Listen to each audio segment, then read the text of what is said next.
So I've had people ask me how to make my party mix, and today I'm going to show you what supplies you're going to need and how easy it is just to make your own at home. So the ingredients that you're going to need this is our main ingredients right here. You're going to need sticks of butter, Morton's Nature Seasoning, Worcestershire, Tabasco, soy sauce, and Louisiana hot sauce, and of course pecans and Chex Mix.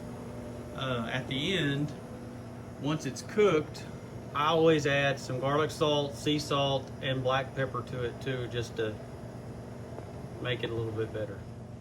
So you'll melt the butter, and then what I always do is put it over into another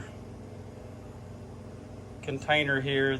That's where I mix the Worcestershire sauce, soy sauce, nature seasoning, hot sauce, and Tabasco.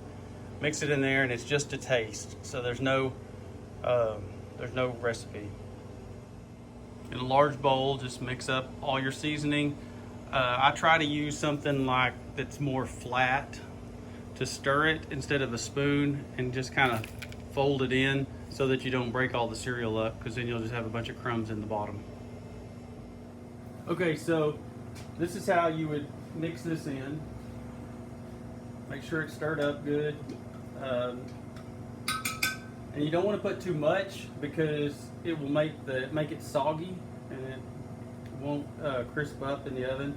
So I just kind of drizzle it around, make sure you cover the top good.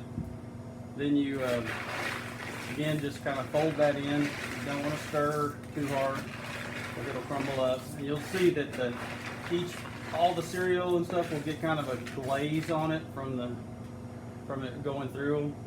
So then I add a little bit more. You just want to make sure that the whole thing has just a little bit of a glaze. You don't want it to be wet necessarily, but just some glaze. So once you're pretty sure that it's all covered, then you come right over, dump it in, put it in the oven. You don't want to put too much in there, too deep. You want it good to cover the bottom, but if it's too deep, it'll get soggy and it'll take forever to cook. So I just kind of fill it up halfway.